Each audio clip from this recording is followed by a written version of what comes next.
વડોદરા મહાનગરપાલિકા દ્વારા પાછલા અઠવાડિયાથી અને આવનાર 1.5 મહિના સુધી વડોદરા શહેરના જુદા જુદા વિસ્તારોના અંદર ગરીબ મધ્યમ વર્ગના લોકોનો રોજગાર એવા લારી ગલ્લા પથારા ઉપાડવાનું કાર્ય શરૂ કરી દેવામાં આવ્યું છે। આ લારી ગલ્લા ધારકો એ જ લારી ગલ્લા ધારકો છે જેમને કોર્પોરેશન દ્વારા પાછલા દિવસોમાં 10,000, 20,000, 50,000ની આર્થિક સહાય રૂપે લોન આપવામાં આવી હતી।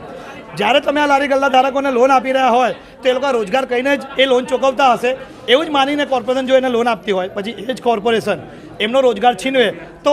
એ લોકો આ લોન કેવી રીતે ભરપાઈ કરે અને જોડે જોડે એમની આર્થિક પરિસ્થિતિ મજબૂત કેવી રીતે કરે એક મોટો પ્રશ્ન છે। ત્યારે અમે મહાનગરપાલિકાના કમિશનને રજૂઆત કરવા આવ્યા હતા કે આ લારી ગલ્લા ધારકોનો જે રોજગાર છીનવાનું કાર્ય પાલિકા દ્વારા કરવામાં આવી રહ્યું છે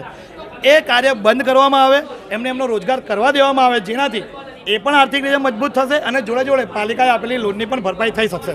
પરંતુ કોર્પોરેશનના કમિશનર મળ્યા નહીં ત્યારે અમે ડેપ્યુટી કમિશનરને રજૂઆત કરવા ગયા, ડેપ્યુટી કમિશનર પણ ન મળ્યા ત્યારે અમે મેયરને રજૂઆત કરવા આવ્યા ત્યારે મેયરના પીએ દ્વારા અમને એવી ખોટી માહિતી આપવામાં આવી કે મેયર સભાગૃહમાં છે। ત્યારે અમે એમની જ્યારે રાહ જોતા હતા ત્યારે મેયર અમારી સામે એમની પોતાની કેબિનથી નીકળ્યા ત્યારે અમે એમને રજૂઆત કરવાનો પ્રયાસ કર્યો ત્યારે